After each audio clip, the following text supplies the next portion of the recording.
ready.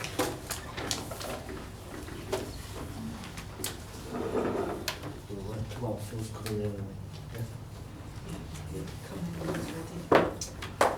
Right, hello and welcome to the first of the Planning and Environment Scrutiny for this municipal year.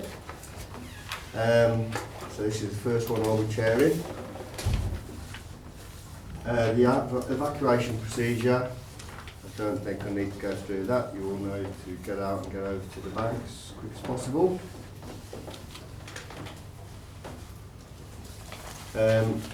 Apologies received. Councillor the firm, Councillor Brown, who's been substituted by Councillor Wilson, and Party Idris Sheikh.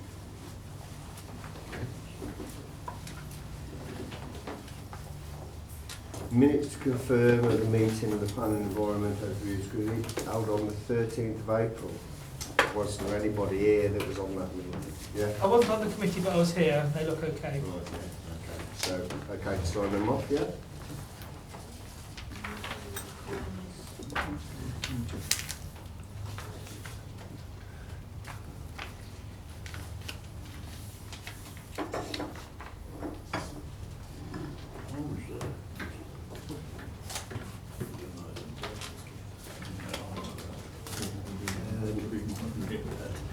Declarations of interest are what's wrote down, unless anybody's got something new, Chris. Thank you, Chairs. I'm not normally on here. They're my usual ones. That I'm an employee of the court service and I'm a director on NAB South, which I've received dispensation. Anybody else? Everybody else okay? Public consultation, we've not got any. Which brings us on to the first one, we're whipping through this one. Right, so we're on the integrated performance report now, and so page 11.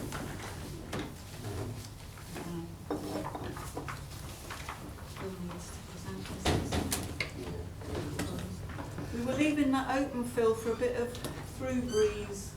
It's a fire door, it has to be closed. All right. Fire regulation. So I would just take the sign off it. It wasn't close when you walked through it. How big it was. Right, Phil, we're on to you already. Oh, right. My goodness me, that was... So we're on to the integrated performance report on page 11. Lovely, okay. Thank you, Chair. This is our standard report. This is the, I suppose, the backward-looking summary for 16-17, and perhaps if you start on page 13, Appendix A, you've got there the summary table of performance for the services that fall within the remit of this particular OSP, and perhaps the thing to point out is that top left table, which shows the net expenditure against budget, which clearly shows that there's been a significant overspend outturn for 16-17. I'll go into the detail of that as we go through the report, because it is broken down over the page. There is a summary there. Obviously, if you'll note, the performance indicators measures show that 3 of the indicators have declined, 5 improved, and 1 is as it was previously.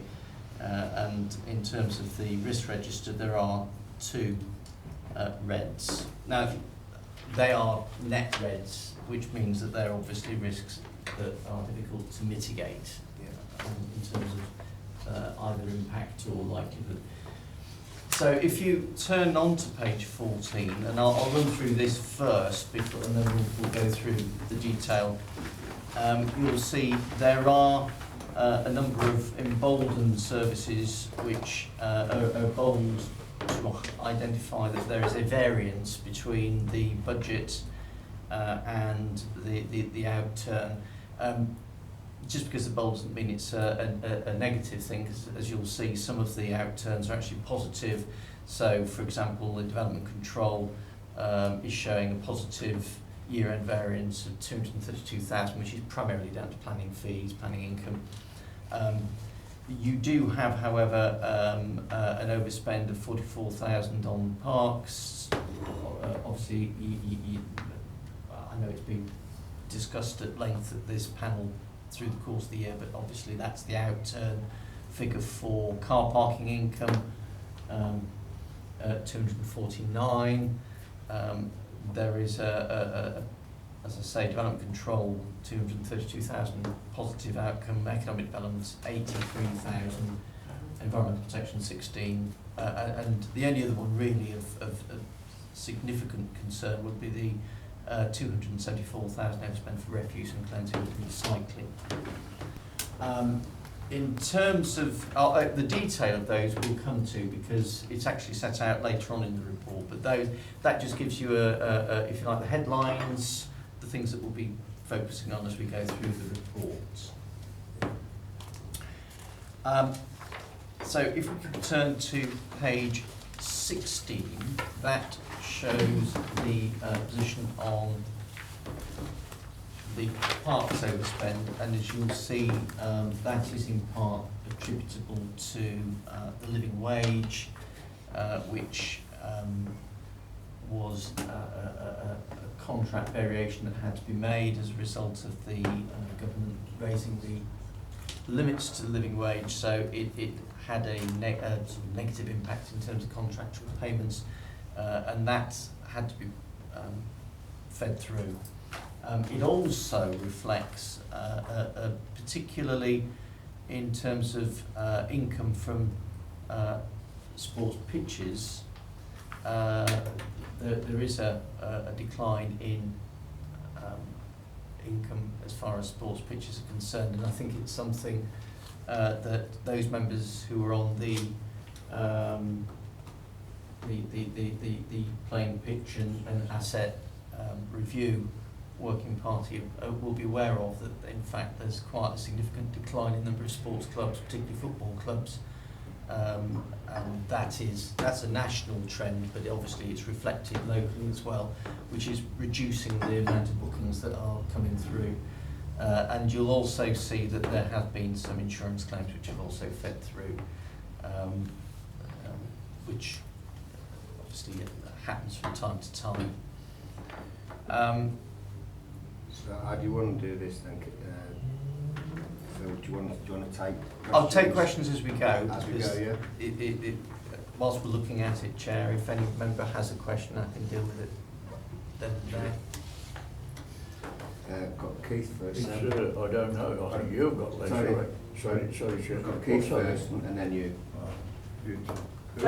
Thank you very much, Chair. On the satisfaction levels, it's dropped down to 63% now on your little black chart. And from residents, I have a lot of people dissatisfied with the grass cutting, particularly actually on the council sheltered housing and non-sheltered housing, and the Green Gardens and all those sort of places.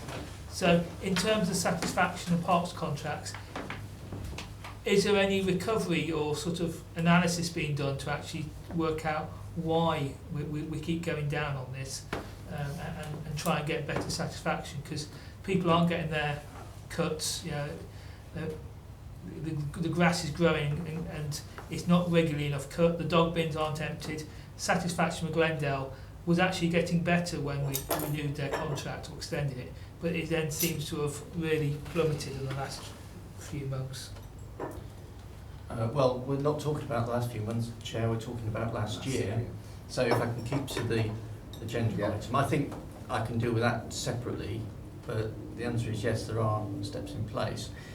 But you are right, in terms of the overall outturn for last year, the contractor actually slipped under the 70% target, and obviously there was a discussion with them, not just in connection with the contract renewal, but extension, but more importantly about what would need to be put in place in order to address shortcomings in terms of performance, and certainly part of that was reflected in their CapEx bid for this financial year, which I understand was approved and is being implemented, and so more equipment is coming on stream. And I think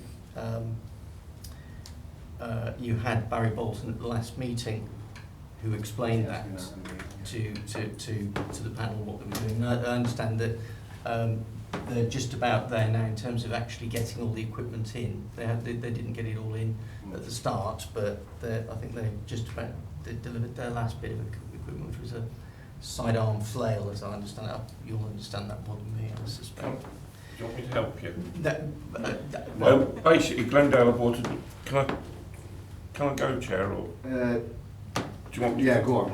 You sure? Yeah, I yeah, can go. and then Tony.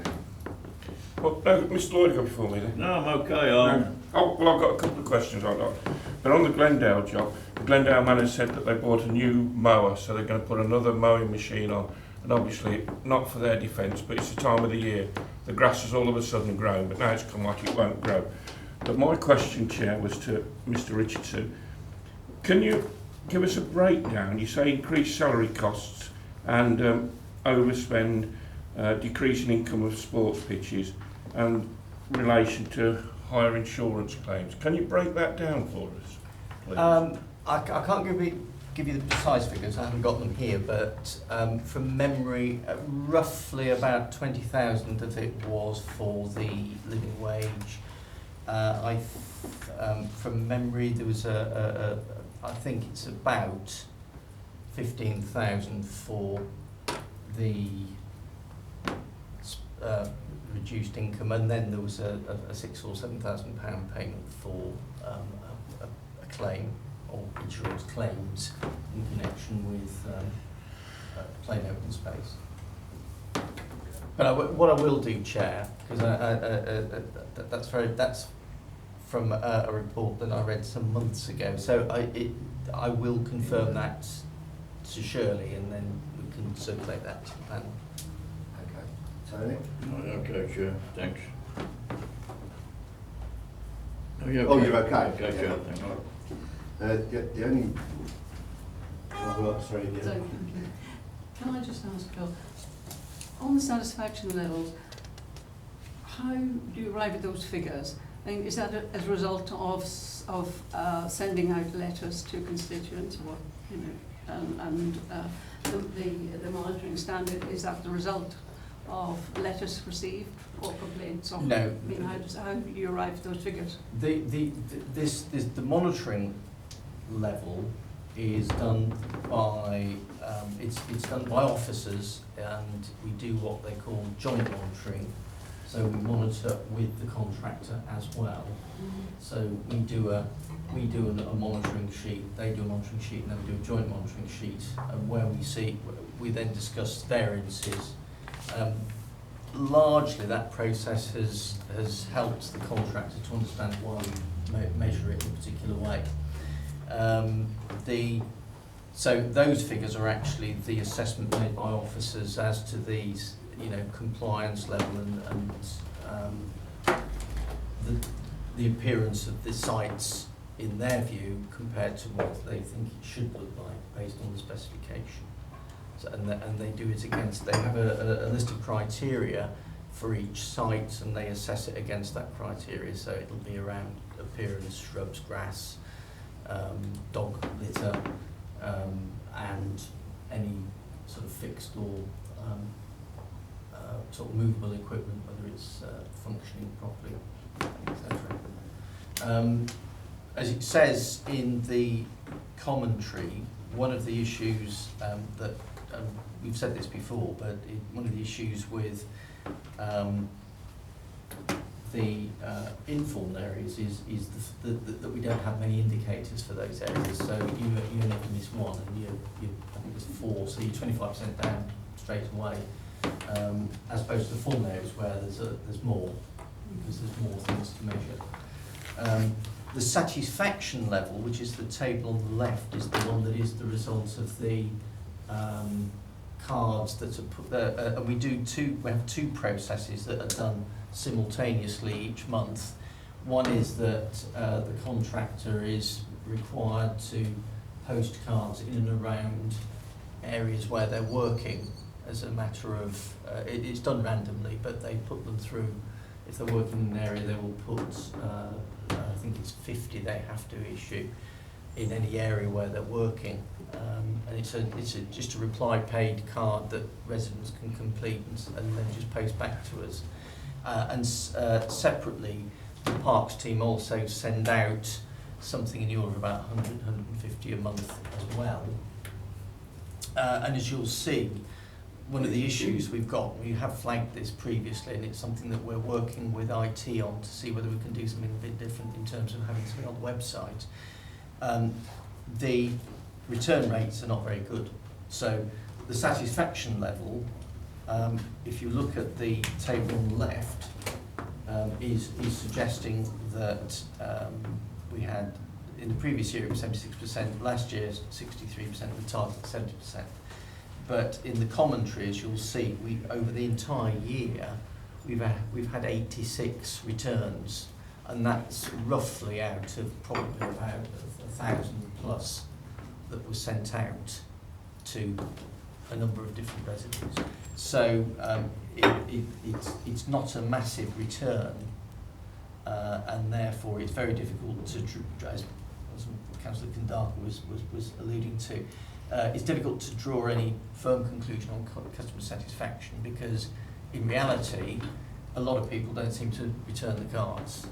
So of those, if it's like the Whiskers, of those that have expressed a preference, that's the figures that we've got, but out of the total number of cards issued, it is not statistically significant, and therefore it's very hard to draw any firm No, the reason I conclusions. was asking as well, because about 6 months ago we had all a sticker on our bin to sign in for recycling. Yeah.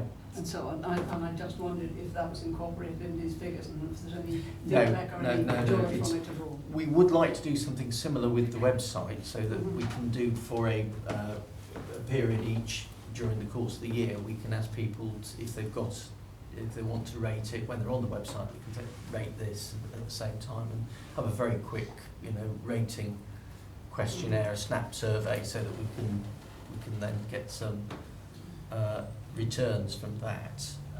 But as I say, that's still in being with our IT colleagues. They're still working on that. Okay, Trish? Thanks, Chair. Really quick one. I'm new to the panel, so this might be a silly question, but the insurance claims, is that higher premiums and excesses? No, that'll be payouts to claimants. If there's a claim made for an injury, for example, and it's down to a faulty bit of equipment, when the claim is settled, it hits the budget, so it'll be the actual payout to the claimant.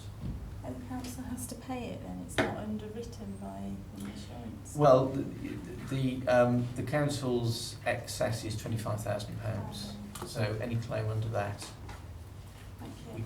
pick it up. Okay, next one, Phil, please.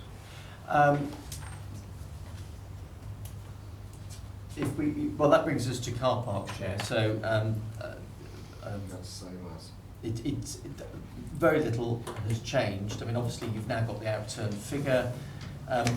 I know Cash came to the last meeting, explained at length around why ticket sales appear as they are, and you can't really judge the ticket. It's very difficult to make a like-for-like comparison because of the issues at Harefield Road, because the tickets were not being recorded by the machines at that time. And similarly, obviously, we changed the whole regime so that we had free parking after 6, and also tickets were not required at places like Bedworth I Railway think the Station. tickets is a given. I think everybody's had an explanation on that, unless anyone's got something new that they want to ask about that. Is it new, Keith?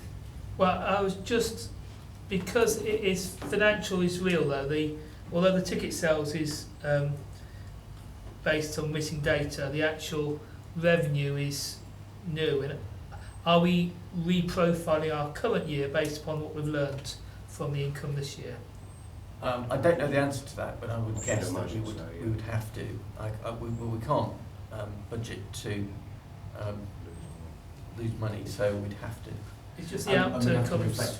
We'd have to reflect the revised profile. I do know from conversations with Jonathan White that nationally car parking has declined by something in the order of 10% nationally, and that's reflected across a number of all local authorities. So clearly town centres are suffering in terms of car parking income nationally as well. So we're just part and parcel of that. Julian, or was it Chris? It was me, but I was going to ask the same question as Councillor Constable. So that's a given really, and we'll have to look at what's budgeted for next in the coming year. Okay. That brings us to development control. Sorry, Trish. Oh, sorry. So can you just ask what the reduced running costs are? I don't know. I don't have the detail of that, but I'm guessing that it is down to a reprofiling, a reconfiguration of the service, so that the I think we went to pay and display at Harefield Road, which enabled us to reduce the staffing levels by I think it was half of an FTE, because obviously with pay on foot you have to have somebody there all the time. You don't with pay and display, so I think it was a reduction in staffing levels as a result of that. Okay, next one. That brings up, it's development control on page 19, Chair. As you can see, performance is improved year on year, so we're the average time to process an application now down to 58 days or just over. You've already mentioned the income. Right. Okay. Yeah, we've got more big planning applications coming through, so we've got more income.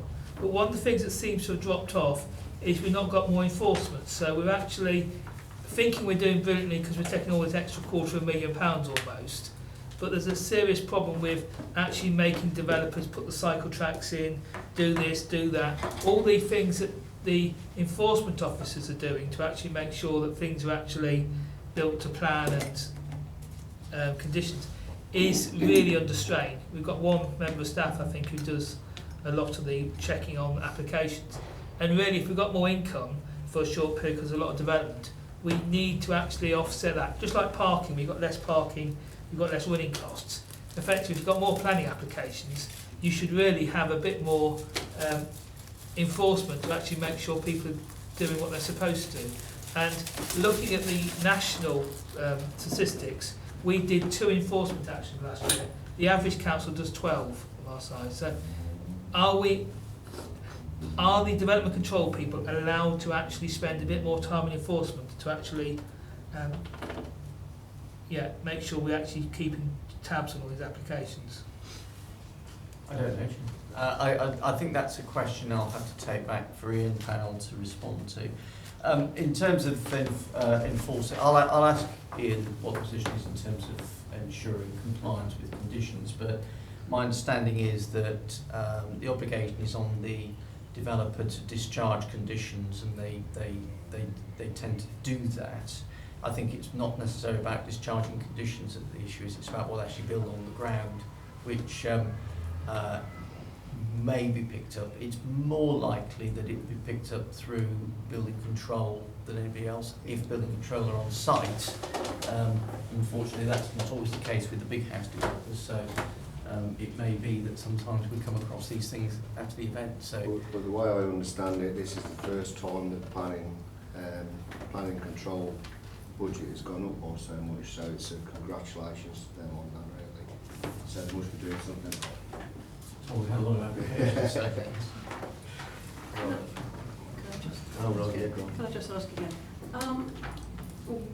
Would you know if planning have put any applications in for, apparently there are grants or something for heritage sites. I mean, we do have heritage sites in the borough, and I can see that as a means of bringing people into town, because again, it's a knock-on effect for the car parking and so on. And I just wondered if there was anything sort of in the pipeline on heritage sites? Again, Jack, I couldn't answer that. Obviously, if it's I suspect it's something that the owner would have to do, and certainly I know when we have, obviously things like the museum and art gallery, we would pursue a heritage lottery bid for that. In terms of other heritage sites, I don't know. I suspect. Apparently, I read something recently for planning. It was open to planning, and other organisations to put in for grants for heritage sites. And I thought, well, what we have here, in Nuneaton. Well, we'll put that to the Yes. appropriate. I'll Yes. take that. I'll ask Ian because And Yes. we'll get an answer for next time. Thank you. Okay. Next one, Phil. Well, that brings us to Economic Development Chair. Obviously, as you'll see, in terms of the budget, there was a salary saving, which led to an underspend. However, you'll also note that the performance in terms of full-time employment has deteriorated. Again, that is obviously something that will need to be addressed as part of a larger scale programme of regeneration in the town centres, which will have to reverse that trend. It's not something you can readily reverse straight away. However, if and when the borough plan is adopted, that does make provision for additional employment land, so that might go some way towards it, but it won't be overnight. That will take some years to come to fruition. Mm-hmm. Okay. The underspend looks like about £84,000, which seems to be more than one person's salary for the salaries. I mean, actually underspending on economic development is not necessarily a good news story if we aren't actually got the people working, encouraging people to invest in Nuneaton and Bedworth. So are we 2 people down, or? It's according to the page 14, it's 83,000. My understanding is, because of course economic development includes the local planning team, one of the issues that local planners has got is that they are struggling to recruit planners. There's a lot of competition for planning officers at the moment across the country, and with the best in the world, this council is not the best payer, so we are up against some quite stiff competition. We've been out several times, I know, before Kelly left, she went out at least twice to replace Ash, and even with market supplements we struggled to get applicants, and I think that's part of the issue. And I think yes, it is more than one post. I think it is more than one post. Yeah. But we're struggling on. Well, we're having to. What's happening is that we are just having to buy in the support through consultants to do some work that we would otherwise do ourselves, because we just haven't got the manpower internally to actually do those activities. So obviously there's a cost to that, but it's obviously less than the cost of employing someone. Okay. Right, next one. Environmental Protection Chair, you will see that there's increased income from pest control. The service has exceeded targets again to the same level, and of course it is what it is as far as I can see. It's a stable service and it's performing well. Yeah. Food safety, again, it's positive outcomes, positive performance, and you'll note a slight improvement year on year on the properties that are rated 3. I was going to say 3 stars, but it's not. But it's 3 to 5, and 3 and above has gone up slightly. So we're gradually getting towards. I suppose you would describe it as perfection. Yep. Planning policy, again, Chair, there's a budget underspend, if you like. And obviously there's some savings, as it says there, there's been some savings due to a vacancy at North Warwickshire. I think that's in connection with the conservation officer post, I think. And he obviously do street naming and numbering, and one of the things that has been happening certainly recently is that we've been building quite a lot of houses, so that's obviously resulted in increased income from that activity. Yeah, but we do actually pay for the nameplates, don't we? Street naming. We have a budget, yes. Keith? This is Borough Plan. It says smiley face, Borough Plan submission. It's 8 years late. We can't keep moving the dates and have smiling faces. I mean, it is the Borough Plan on the performance measure has been the biggest disaster this council's done. Yeah, we started in 2006. Has it actually been submitted? Because although we at full council voted to submit it, there was actually a big process of actually then printing all the documents out and doing all the sort of turning the handles and things. And so I don't know if it's actually been submitted, but I don't see how it can be a smiley face when it's never supposed to have been submitted this late. Chair, can I make on? Of course you'll have a smiling face. It's a good document we submitted to the inspector. So it's bound to be smiling. We worked very hard to get it there. Don't keep taking that. As far as I understand, we set out a timescale. We've submitted the borough plan as far as, unless you're going to tell me different.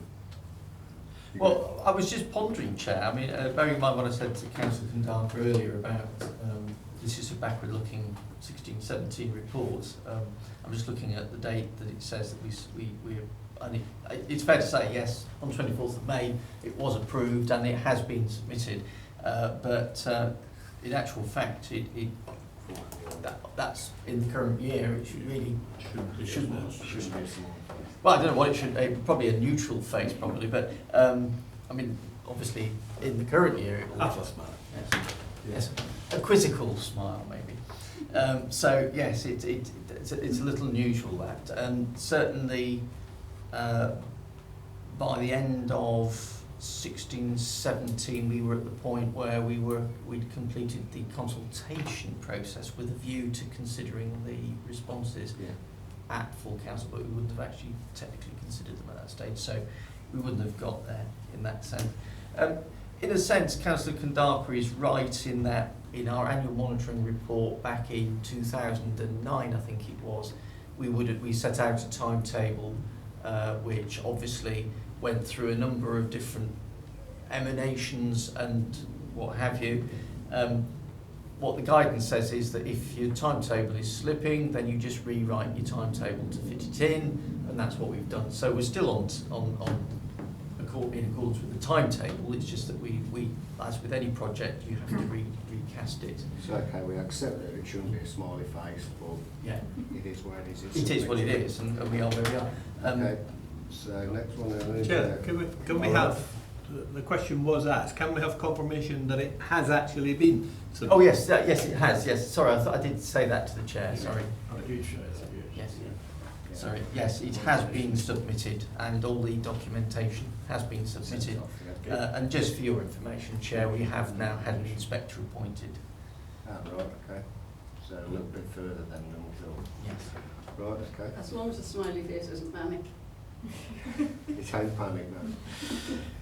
Right, okay, refuse and street cleansing. Yeah, on this, Chair, all I can say is that, as it says there, that obviously there was significant overspend, and you'll see it is that really boils down to particularly agency costs of employing agency workers to support delivery. The difficulty, particularly with refuse collection, is it has to go out. We can't miss around. If you miss around, it's chaos and it causes huge problems. So we have to, if somebody is phoning in sick, we have to then get somebody in to cover. We do have internal arrangements for cover, but of course it's not always possible for those people to be available all of the time, so it does then have a knock-on effect. And my understanding is that has led to some of that overspend. The other thing, of course, and I think it did come to this panel, was the position as far as trade waste was concerned, and that the costs of trade waste went up, and not unsurprisingly, I think if you recall, I think Brent did come here to explain that the actual costs only reflected what the cost should have been, and that basically Coventry got their figures wrong when they initially did it. But it was still a saving, it just wasn't as much of a saving as had been anticipated in the first instance, which then meant, because it had been built into the budget, that it was then looking at the no expense. The problem with that is, like I say, Cygnus, if they can drive a street cleaner and the bin man won't turn in, and then they've got to drive the bin man. Yeah. So, Chair, yes, Julie? we are a day late collecting the bins in Stockbroke about Wildstone. They weren't collected yesterday, but collected today. Right. Okay, well, that's not for this meeting. Right, okay, next one. Yes, interesting one, this one. This is the household waste collection statistics. You'll see that it's a positive outcome. The less household waste we collect means, hopefully, the less it's going to, well, it doesn't go to landfill now, it goes to incineration. But it does mean that either people are consuming less, which is a good thing in itself, or we are getting more diverted to recycling. Recycling figures don't necessarily reflect that entirely, but it does show that consumption is down. So we're well above target in the sense that we're well below in terms of the tonnage collected. Chris? Thank you, Chair. Just looking at the performance comments on the household waste collected, it says about full year performance target. It's got the targets in brackets. So why has the target increased from 15-16 to 16-17? Because the 15-16 target was 483 kilograms. Then we've increased the target to 16-17. Now, to the naked eye, unless there's a good explanation, it would look like we're moving the goalposts to try and make the performance look better. But I'm hoping there's actually an explanation as to why it's increased from 483 to 555. I think that, I don't know the answer specifically, Chair. I'd have to, Brent would have to answer that. However, Brent did come to an earlier meeting of this panel last year, I think, early doors, and said we anticipated that the amount of household waste would increase because of the changes to the recycling rules on what could and couldn't be recycled. So I think I used the term moving the goalpost. I think there was an element of trying to guesstimate what the impact of that would be. As long as there's a good explanation, and the explanation should have been in the commentary, because if you were to pick this up like I have today, not being on this panel normally, Right. a member of the public might think you moved it to make your performance look better. So that should be in the commentary. Well, we can pick that up. But my recollection was that because the rules on what could be recycled had changed, and the market had fallen off on a number of different recyclables, that if you remember, we had to change the recycling scheme slightly, so some things that were going in suddenly couldn't go in, and what have you. It caused quite a bit of confusion at the time, and I think that there was an expectation that therefore more waste would be going into incineration as a result of that. As it is, as you'll see, it's both in terms of recycling and in terms of the household waste, it remained fairly static. But yeah, it's fair. I think it's a fair point. Certainly when I looked at it, I couldn't quite work that out, but I think it needs, perhaps if I ask Brent just to give chapter and verse on that. Yes, Kate? It'd be worth, as we've got quite a few new people on the committee, actually maybe getting Brent in to actually give us a bit of a reminder about what all these numbers are, because these particular numbers are the residual waste. So it's not that we collect 502 kilograms from each house. We collect 502 kilograms that is not recycled or composted. So this is the leftover. And also the rules say that if someone puts something in their recycling bin or their composting bin, it gets sent to the recycling centre and they find it's an old shoe. That then gets rejected at the recycling centre, then gets sent back to our incinerator. So it counts all the waste, including recycling that's not been properly recycled. Yeah, well, we'll get Brent along to one of these, yeah. Problem is, Chair, every time they change what you can go in, what can't go out, I got fed up with it in the end because you put a cardboard box into one side, you think you're safe, and they say, no, we ain't taking that because it should have gone in the top box, and all they had to do was do that and whatever and stuff. I don't recycle anymore, everything goes in the bin. I'm just fed up every time you try it, you think you're okay with egg boxes and your milk cartons and all the rest, your tins, and you put it all in and you think that's fantastic on recycling. Oh, no it ain't.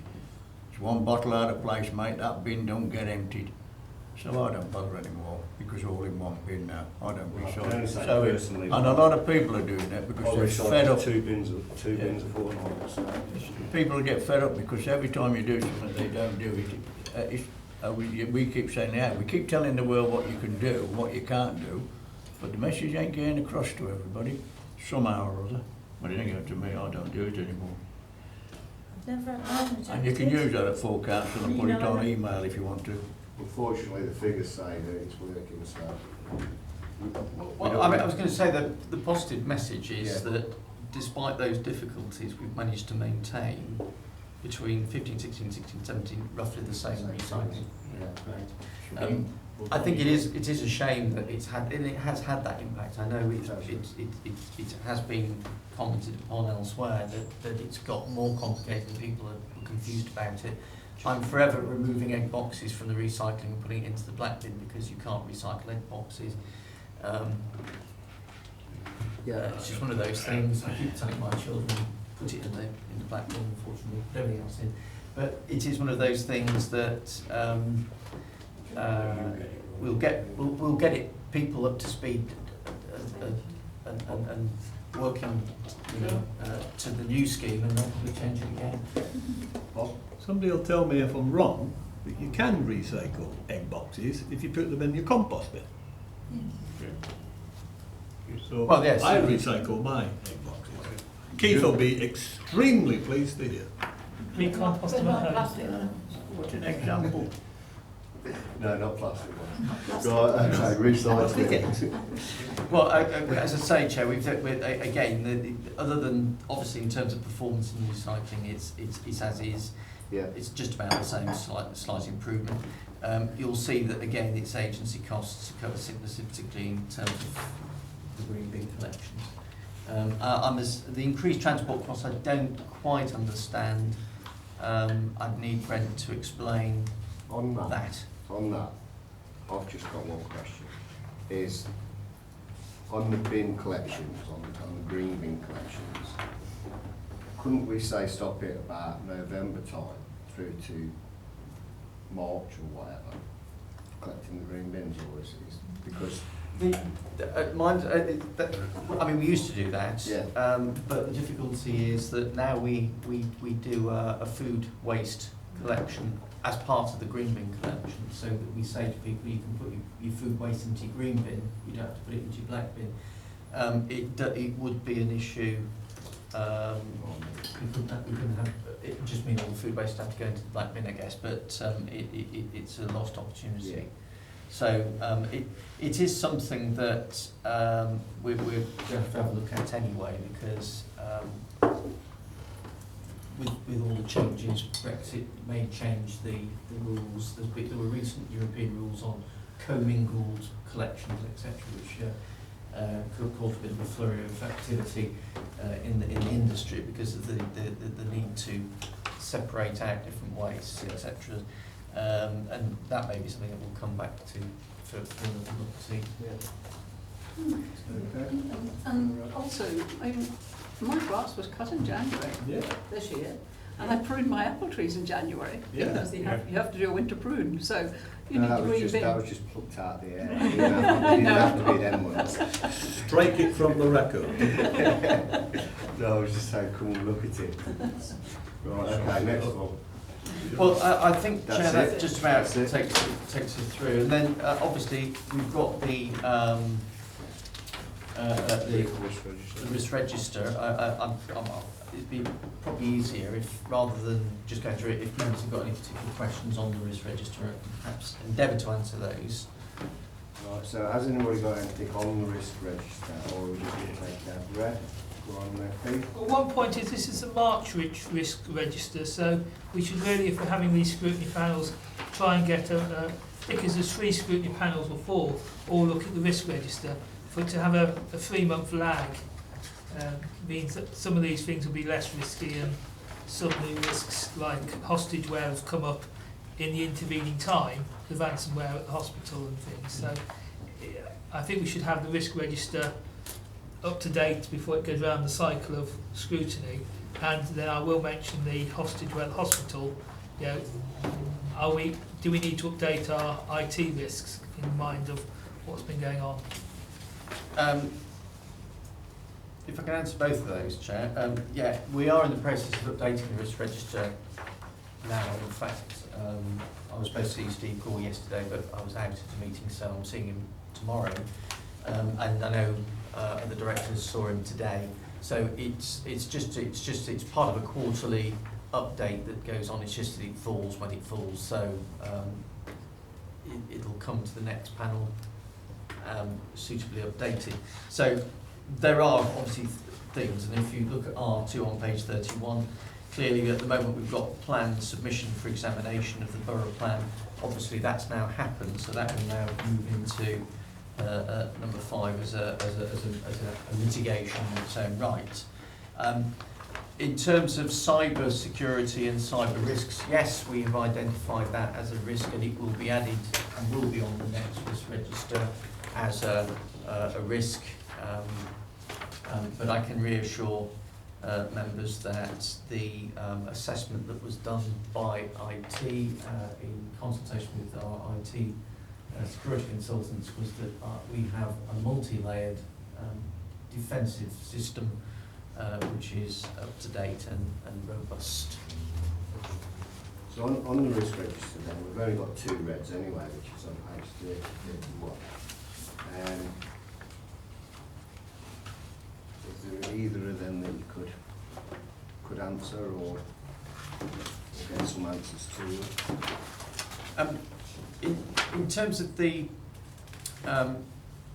risks themselves, they're red because 9 times out of 10 it's because regardless of the mitigation, the consequences were, even if it's an extremely remote possibility of something happening, if it happened, that the consequences would be significant, and it's because of the level of consequence that it's up in the top right-hand box. When you've got that kind of risk, it's difficult to mitigate it.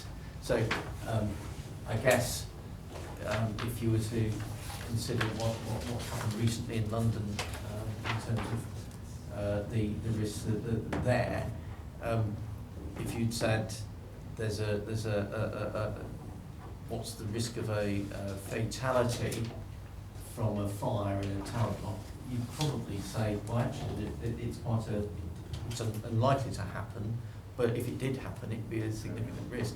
So it invariably will always be on that in that. So them two should always remain. They will. Obviously, R2. We will look at R2 again because it may well be that now that we've submitted the plan for examination, that might have implications in terms of some of the consequences. So we need to look at that. And I'm guessing that that's what Ian Powell was doing today with Steve Gore. So it's still early days in terms of that particular risk. So it's probably still too early to say, oh, right, that's going to shift things significantly at this stage. But I would imagine that come this time next year, we would be at the point where we should have had an inspector's report, it been through full council. We ought to have a position where, in fact, we've having a borough plan. And if that is the case, that risk would actually change. It would come off as in terms of that, and it would become something else in terms of managing development pursuant to the borough plan. Yep. Yeah. Okay. You separated community infrastructure levy off from the borough plan. They were sort of going a bit together. So obviously, by separating them, we could have a plan, but no way of funding the thing. So the risk might just change rather than go away, because there's no way we'll have a sill in place in a year, even if the dubious borough plan gets approved. I mean, obviously they don't have to be together. And they can be dealt with separately. Ideally, you'd like to, from a cost point of view, it's a good idea to have your examination on the at the same time, preferably with the same inspector if you can manage that. But it's not essential to do that. The other thing to say is that the SIL is not a magic bullet in terms of funding infrastructure. It's not. We've not voted on the SIL yet. No, it's not come forward yet, and it's certainly. If I use other councils as an example, because we haven't yet finalised the details on this, other councils similar to this are finding that SIL is not delivering the infrastructure because the residual land values are so low that there's not enough value in the land to support SIL, and what they are doing is using Section 106 planning obligations to deliver the necessary infrastructure to make development happen. And I would certainly my understanding of the position is that we'll be doing something similar, that we'll have SIL for certain things, but actually it'll be 106 for other things. I'll just go with Chris. Thank you, Chair. Looking at risk 1, would it not be prudent for it to also include about providing for gypsy and traveller people, because it is referring mainly to homelessness and housing strategy, which is important, but as the council has decided to treat its gypsy and traveller show people policy as a supplementary document, so not part of the borough plan process, but on a parallel line to it, surely that is a risk which we are all facing in all wards with the incursions that we're facing, Bulkington in particular, where it's having a number of planning applications on a regular basis for temporary, but the proposal is to move them into permanent. Regardless of your thoughts about where the sites are, it is a risk to this council. And as we have decided to treat it as a separate thing, should it not be in the risk register, identified as a separate risk or subsidiary to one of the risks, i.e. number 1, which is looking at housing and homelessness, etc.? I can take that back to Ian and ask the question. It certainly, as R1 has obviously written very much in terms of homelessness, in terms of managing homelessness. However, I take the point that you could have a similar scenario in terms of travellers, and it may be, as we've got as a planned mitigation, affordable housing supplementary planning document, that in fact the traveller SPD might well be mitigation. It might necessitate looking at the risk description to amend it to reflect that, and I'll need to talk to Ian, because of course I suspect this is, at the moment, this is sitting with Dawn. If you notice, the risk owner is Dawn as the Director of Housing and Communities, so it might become a joint risk. So I'll raise that with Ian and Dawn, if I may, Chair, and ask the question. Keith? The bit you said about, Philip, the approving things without SIL, and because of the low residual land values, basically that means we get a borough plan that approves stuff where we want it, or where the planning policy people want it, but there is no money for infrastructure. So that is exactly the same sort of a situation we are without a plan. We're not getting money for infrastructure. Well, so it does need to be it does need to be a risk capturing the fact that we're not getting the infrastructure alongside the development. but we haven't decided on sill yet, have we? Well, I think there's two issues there, Chair. I mean, obviously, whether or not we have a sill won't necessarily mean that we won't get development with infrastructure. I think we just need to understand that there's a separation there. Whether or not, whether the risk is more around that we won't get the infrastructure linked to the development is probably a separate issue. And I think that's one that, you know, I can ask Ian the position on that, and whether or not that is a risk, and if it's a strategic risk, then obviously it's something we could I consider. think perhaps an update on our planning and how the sill and 106 is going nationally, perhaps, to come back here, so that to explain to everybody, so that we all know how it's going. And just check, Joe, have you got a copy of the It is forward copy. plan? Because I was under the impression Yeah, that- forward plan. We're on to forward plan. because there is on the forward plan, I think, a reference to when we think the sill's coming forward.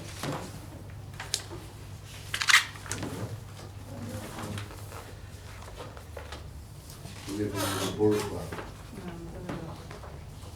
Oh, well.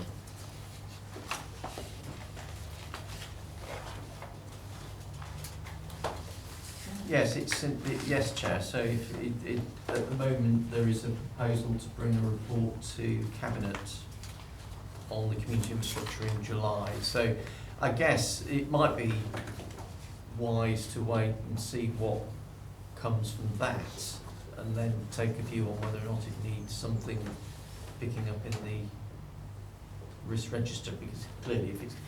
Yeah, I understand it's going to Cabinet, Yeah. but I still think members need to understand the sill versus 106. Oh, yeah, yes, that as a separate, yes, I mean, you can ask for that separately as a sort of briefing note. I mean, that's absolutely fine. And Yeah. I thought members had We had that. did, but there's been new members since then. Oh, I see, and- right, and okay. People have swapped scrutinies and whatever, so So we need to refresh that. we then. do, yeah. Okay. I mean, I think the last one we had was in the chamber, and in fact I've got slides and stuff somewhere. Yeah. Yeah. Just going back to the start of this, when Keith said about this, the date on this, the final, the end of year reports that come to this OSP at this time of year include the whole of the risk register. So I suspect the March date is on there because our year goes April to March. So that's why, as a full year, you've got the risk register for the year. That would be...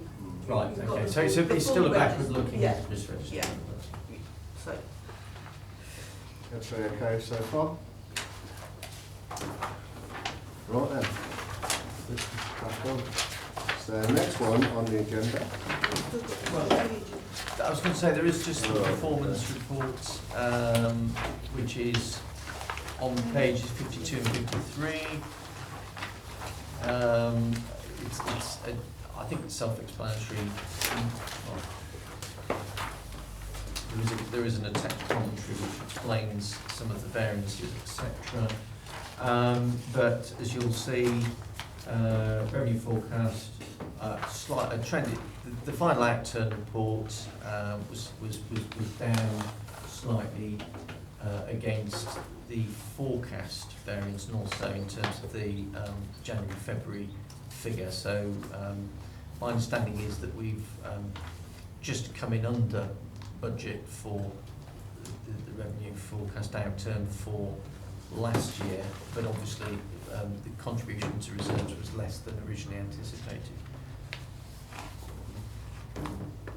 And you'll see the HRA outturn. There was quite a significant contribution to the HRA, which is partly due to lower costs, but also some increases in, sorry, basically it's lower repair costs. Chris? Thank you, Chair. It's a bit shocking to see that we're going from in January a forecast surplus of £96,000 to a deficit in March of £17,000. That's £100,000 difference over 3 months in the budget. Is it really all down to the refuse and recycling and lower car parking income? Or is there some other... Because if you're forecasting over the year, to suddenly change over 3 months of £100,000 difference, that's a stark contrast, really. I can't be specific on that, Chair, because I don't know. I was just thinking if we go Is back to do with the attached? Is The revenue No, forecast that's the capital, that list. I'm just going back to the... I'm just concerned that things have changed dramatically over a 3-month period. And it looks to have gone wrong in February, so what particularly went wrong in February? I don't know, Chair. I don't know whether it's because of due to profiling and the profiling was just completely out. I just don't know. It's a question that we'd have to come back to you on. I'd have to ask Simone to comment on that, and she may need to just check with... Was it to do with the HRA capital programmes? Well, we're on the general fund. We're on the general fund outturn, Chair. I think. It's that first line. It's the fact that January was forecasting a £96,000 underspend. It went to all. Yeah.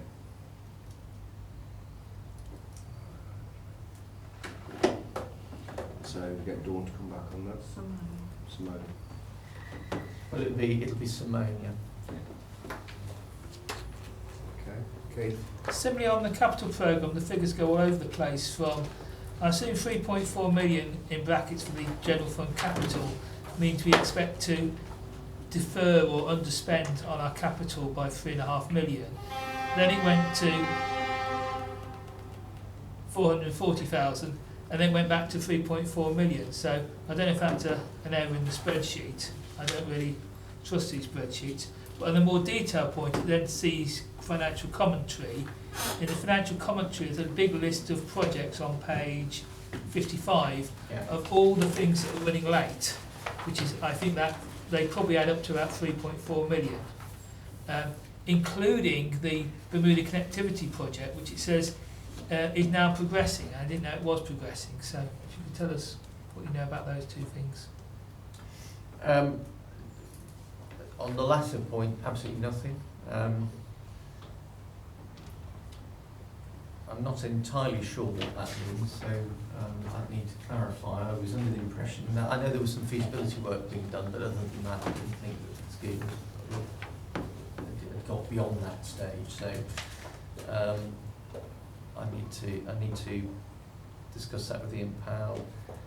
Obviously, in terms of the capital programme, yes, there's a lot of slippage on the programme for a number of different reasons, depending on the particular project. There are some there which are like long-standing projects. There's the one that I'm struggling to see actually is the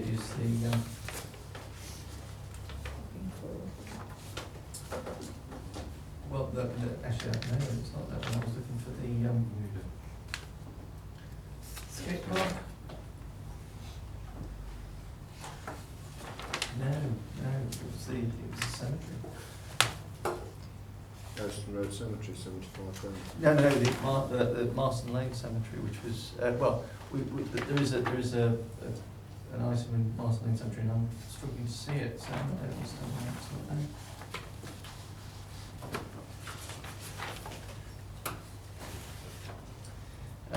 But yes, I mean, obviously each of those projects either there is a reason for things not happening. So if we take Stockingford Rec tennis courts, for example, that there's a figure, there is some Section 106 monies available to do some of that, but the full funding for it is not yet secured, as I understand it. So it's a matter of securing additional funding before those works can take place. The dingle, as you'll see, I think it's actually at the point of completion now, but of course it spanned the year, so of course it meant that we had to traverse the financial year and bring it into next year in order to fund that, because of course it's around the mechanisms for placing the orders and then the work's being completed and then making payments. So we will pay upon completion. Not we may, normally we might do a stage payment, but obviously it depends how far the project is progressed. But normally we would only pay at the end. So where works were in train but not completed, then of course we will bring them forward into the following year.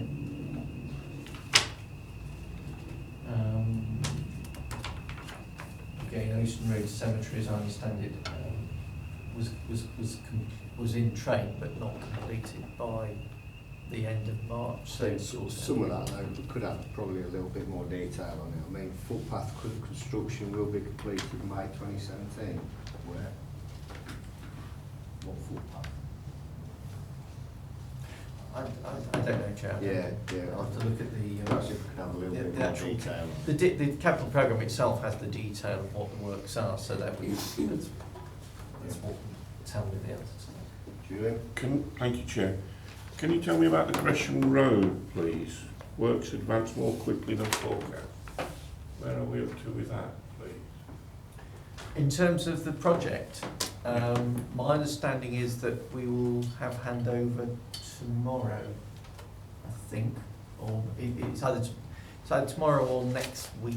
I have a feel. No, I think we've got a provisional meeting for handover either tomorrow or a week tomorrow, and that we will then be in the process of taking possession of the site on the 23rd of July. Yes, Kate. Just on that, we were supposed to hand over our existing depot sites potentially March, the end of March just gone or something.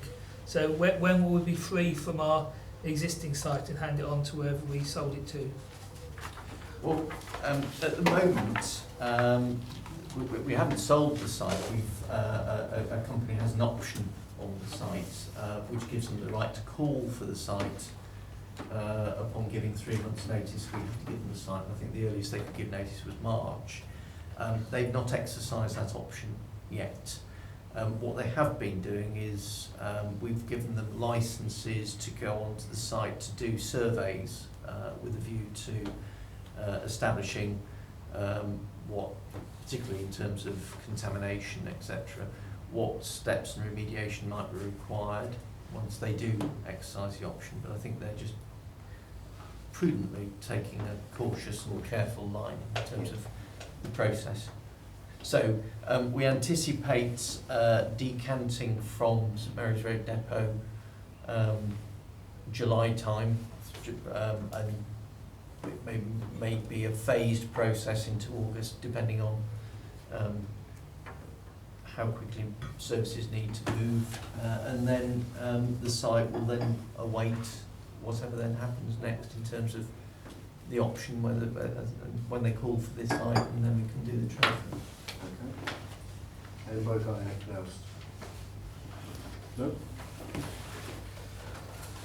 Right. So now the next is board plan then, page 56.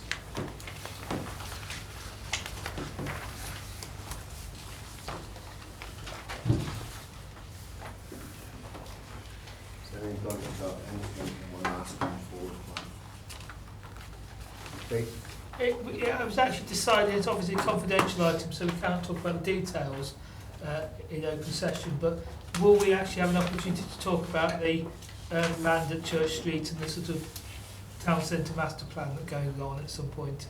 Because obviously it all links in sort of generic terms rather than particular details. We'll have a chance to. Well, that report's been on, Chair, so What do you think? Yeah. Yeah. So, no. Okay.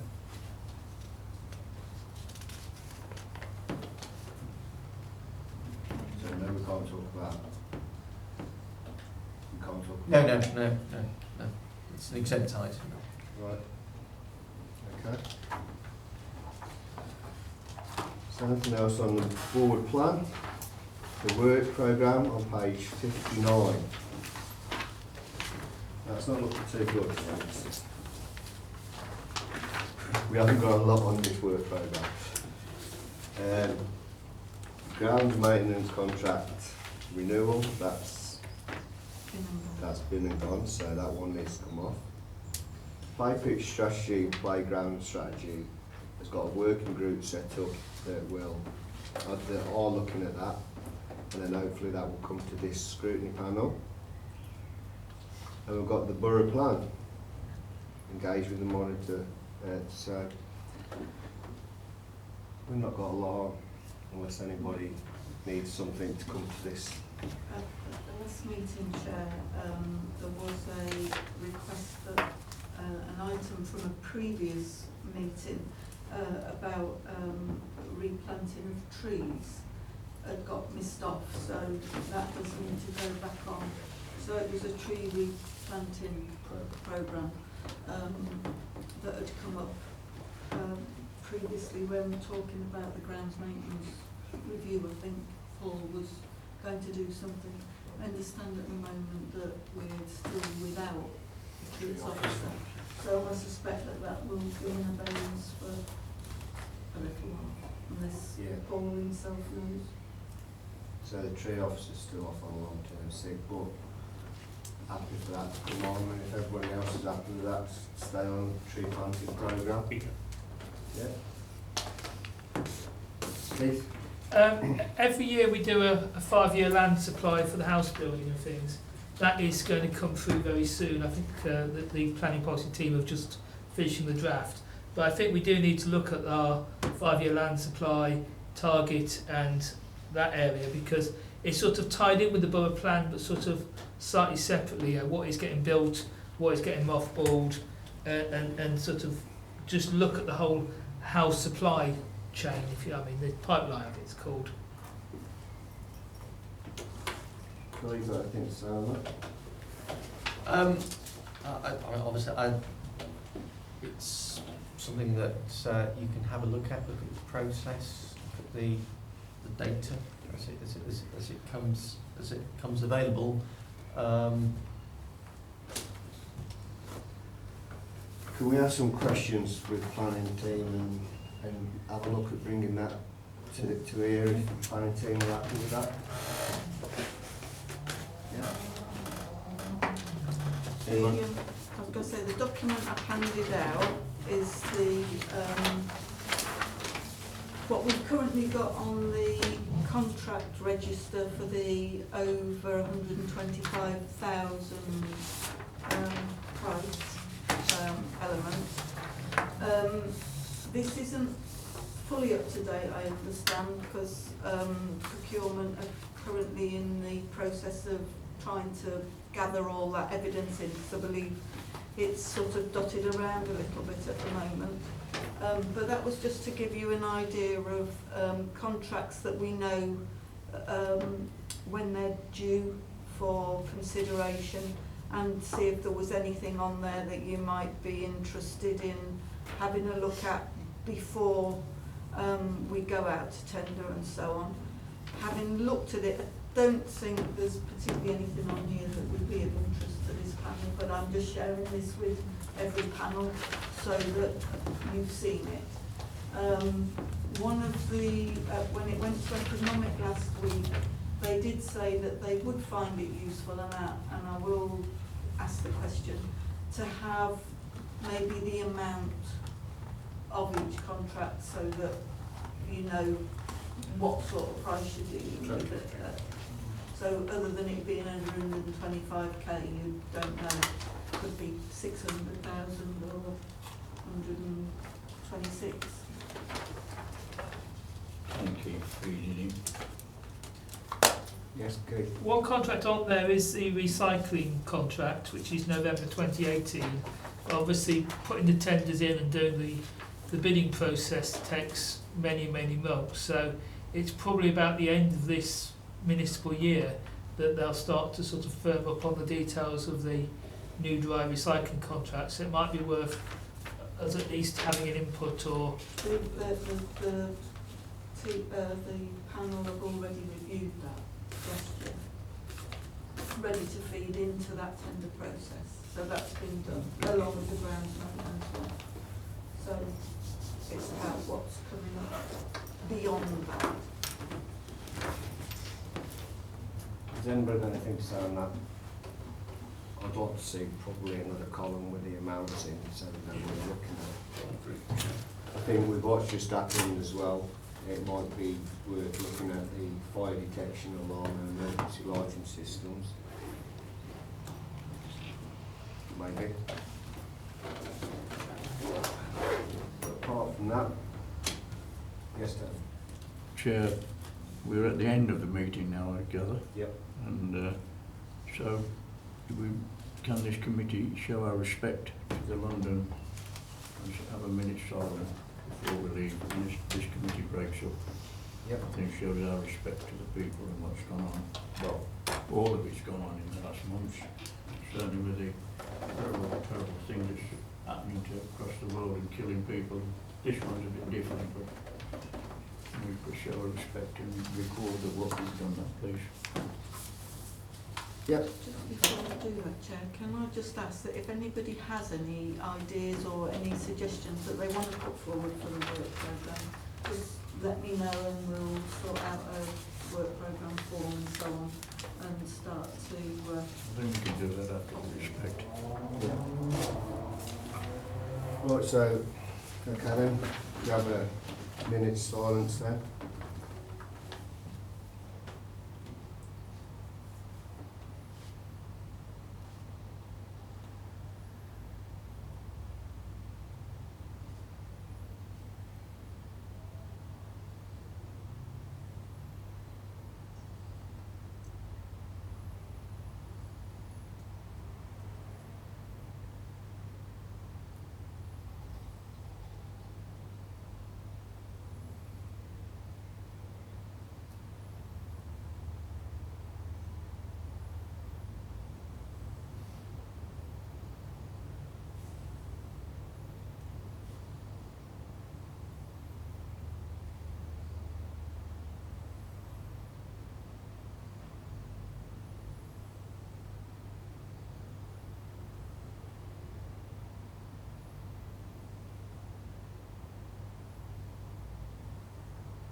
Thank you.